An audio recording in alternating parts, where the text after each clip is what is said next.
Cast is now starting. All attendees are in listen-only mode.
Hello, everybody, and welcome to another CW webinar. My name is Prashant Singh, and me and my team are here to bring you the main highlights of the 4Q 2020 Trade Prices Report.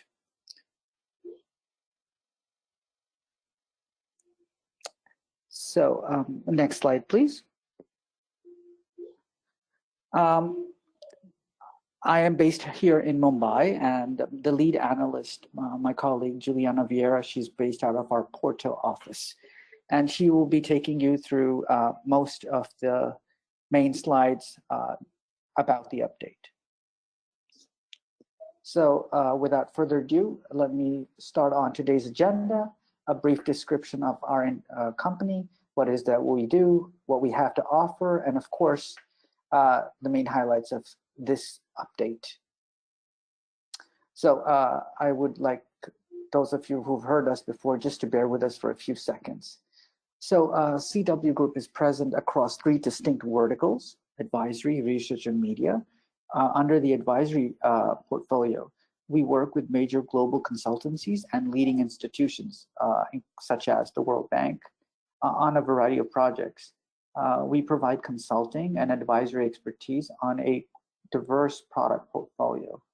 A recent example of advisory projects include building a complete business process analysis for providing for a online art gallery website, a detailed feasibility study for a Middle Eastern petrochemical company for the manufacture of a specific chemical compound, and just recently concluded an advisory engagement for a defense contractor who was looking to enter into secondary explosives manufacturing. So as you can see, we have a very diverse clientele under advisory. Under the research portfolio, CW focuses on cement demand globally, as well as detailed industry and country reports. We provide historical as well as forecasts for markets in a variety of products, including one of our main products, which we are here today, which is the Trade Prices Report. We also provide commodity price assessments for cement, clinker, as well as petcoke and coal.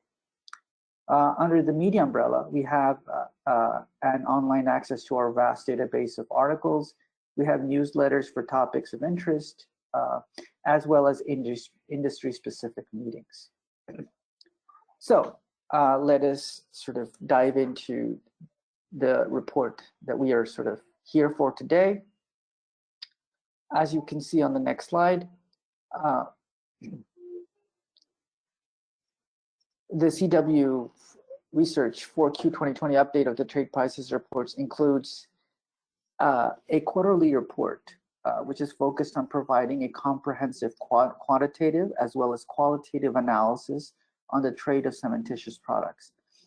As always, it is our endeavor to continue expanding our coverage, as we have done in this update, with the addition of 2 countries to the Gray Cement database. The statistical model that is used for this report is updated twice a year in 2Q and 4Q, so you're getting the freshest update possible. This report covers 75% of global trade for these products. and other details regarding individual and corporate subscriptions to this report are available on this link below. So on the next slide, this is a representation of our market coverage. As you can see, well, coverage for most regions is comprehensive in the sense that at least one or more factors are tracked. We are slowly but surely increasing coverage of major African markets, and this is our main focus. But this is actually hampered by the lack of consistent official data sources, because that we need those to ensure that the statistical model remains relevant. But we are sort of always trying to see where and when we can add for your benefit. Next slide, please. We have been presenting webinars frequently, and now we always incorporate a macro section, primarily because looking at GDP numbers helps us understand what the future entails. And 2020, unfortunately, continues to be a year of the paradox. The economic outlook at the beginning of this year seems almost fantastical at this point. It was predicted that global economic output by the IMF in January 2020 would grow at like 4.3%. Obviously, that is not happening. Universally, Q2, with the exception of China, where Q1 was the culprit, saw global economic contractions of epic proportions. The economic outlook for 2021 by the IMF and other leading institutions has gone revisions multiple times this year, which is far in excess of the norm, and in multiple occasions the revisions are very significant.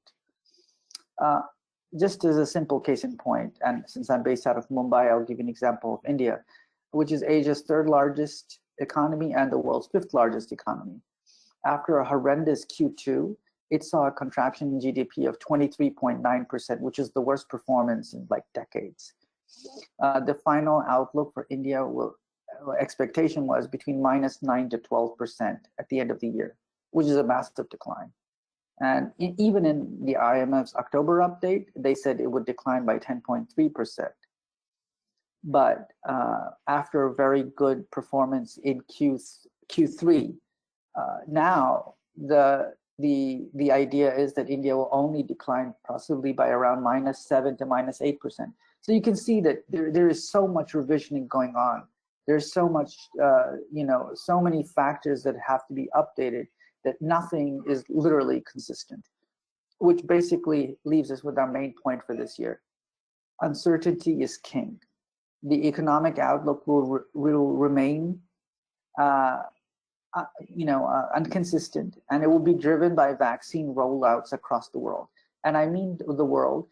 The world economy will not grow if only one continent or one country is vaccinated. It needs the entire world to be vaccinated for things to sort of start appearing on normal, for travel to pick up. So it's a general consensus that we will not see significant progress towards this normality until late Q2 or at least Q3 of 2021.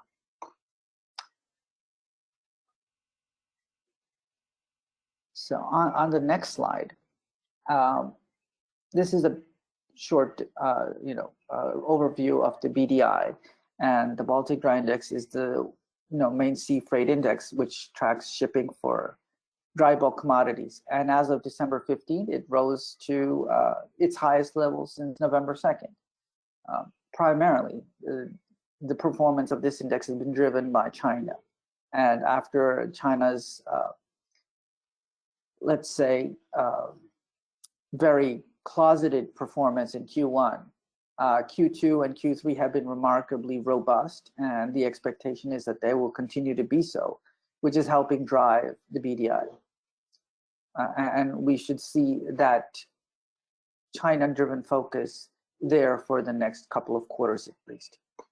And now I would like to pass this presentation on to my colleague Juliana, who will take you through the rest of these slides. So I thank you for your attention.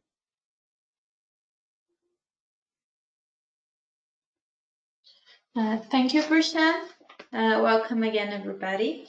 Now I will be providing some insights on the current market situation, but of course the report includes a much detailed analysis on what is happening and what to expect in the next quarter for both ex-works and retail prices. So as we can see in the slide, the Med Basin and Western Europe are expected to show the most significant down in the fourth Q of 2020. In the Med Basin region, our markets are expected to witness a decline. Spain is expected to decrease more than 6%, followed by Italy with a decline of almost 3% quarter on quarter. And the scenario for the Spanish market is not positive, with demand witnessing a decline of 3.3% month on month in October. And added to this, there is a new spike of cases in the country with new lockdown measures adopted to contain the new wave of coronavirus. However, regions like Sub-Saharan Africa remain surprisingly resilient and is expected to see a quarter-on-quarter increase in export prices. So, for example, in South Africa, the construction sector has seen a sharp recovery in the third Q of the year. The same trend occurred in Nigeria, where the construction sector was benefited from limited rainfall and greater government focus on the sector, and a slow recovery in the global crude oil prices too.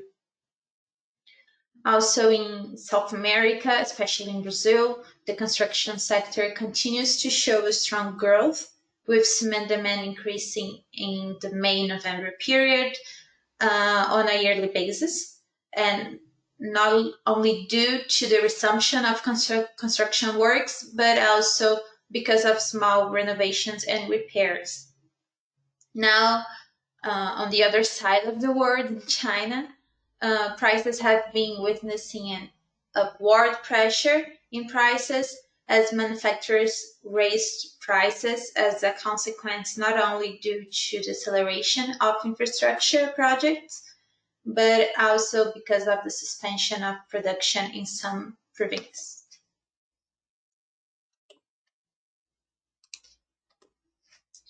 Now, jumping right into it, on this slide we are presenting cement export price variation on a yearly basis. So we are comparing the fourth Q of 2019 with the fourth Q of 2020.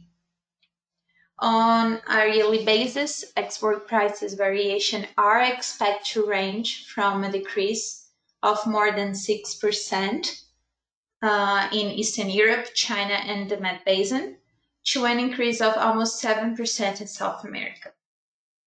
Although there is a significant decline in export prices when we compare the fourth Q 2019, China's property market is witnessing a recovery from the pandemic, and the Chinese cement prices are expected to see more than 4% increase on a quarterly basis. Now in Russia, cement export prices are estimated to register a yearly decline of almost 13% in the fourth quarter of 2020, as the construction sector continues to be impacted by reduced government spending and primarily as a result of sustained low crude oil prices. Kazakhstan export prices are also expected to decrease during the first quarter on a yearly basis. And even though the construction sector has been witnessing a positive trajectory and investments have been rising, we still expect to decrease. Now, in the US, during the fourth quarter of 2020, cement export prices are forecast to increase more than 3% year on year.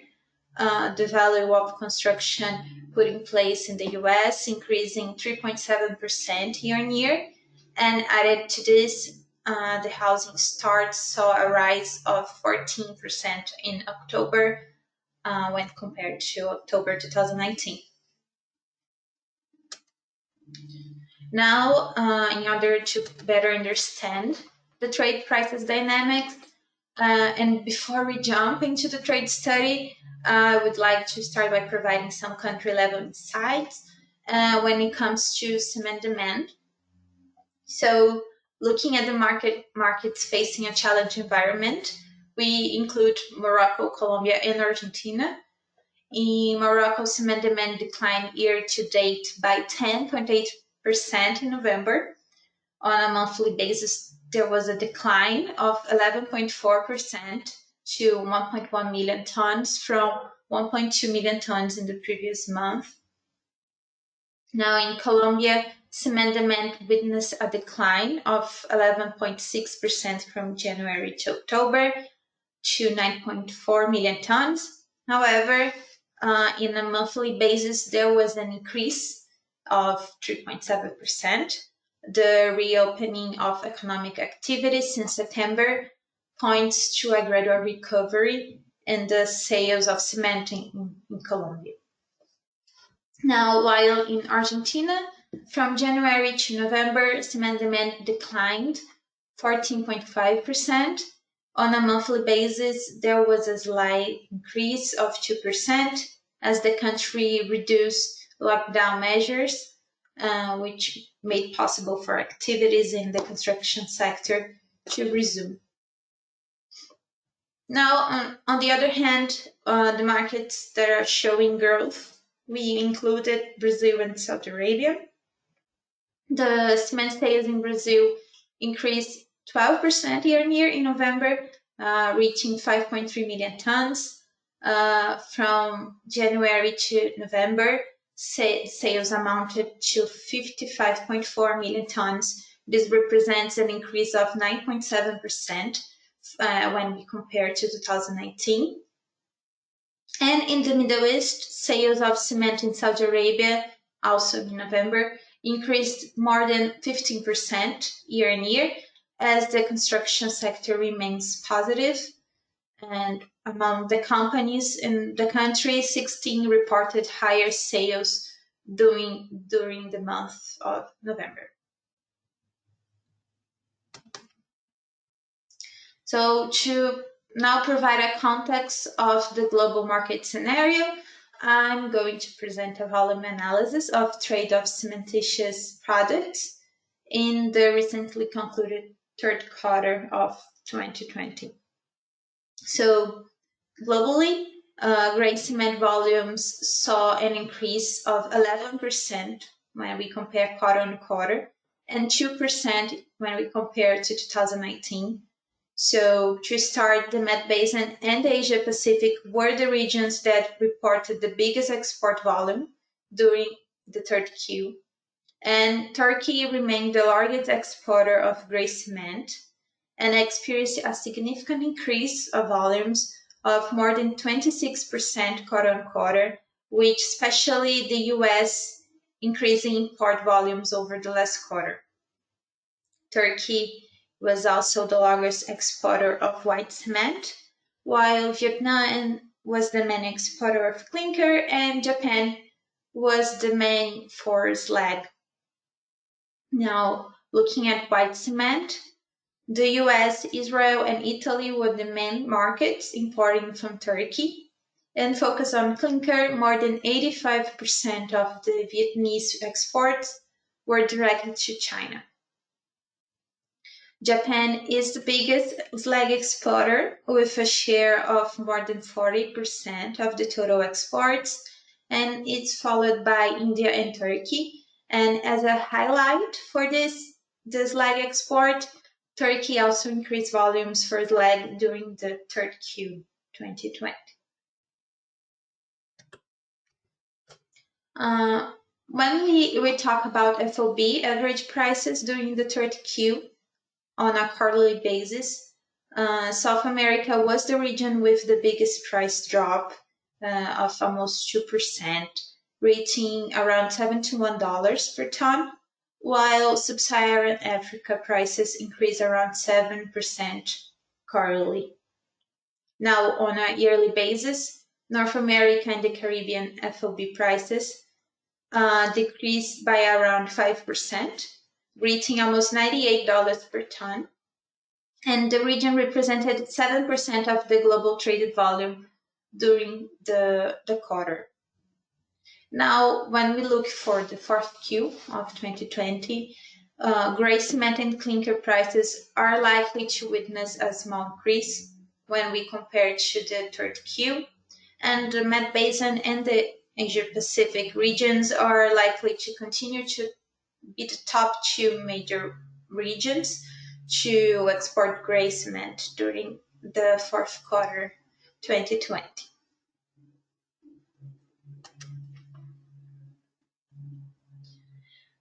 We also provide an overview of gray cement FOB price change between our estimation of prices, in this case the fourth Q of 2020, with our forecast for the first Q of 2021. So while North America and Caribbean and the Scandinavian Baltic prices are remaining stable, South America is expected to see a decline of more than 1%. All of the other regions will likely see an increase, with China seeing the biggest increase in FOB prices. For North America, we forecast that price could increase to around $100 per ton, while in the Western Europe, prices are likely to increase to around $82 per ton. In South America, FOB prices is forecast to decline for more than 2% in Brazil in the first Q of 2021.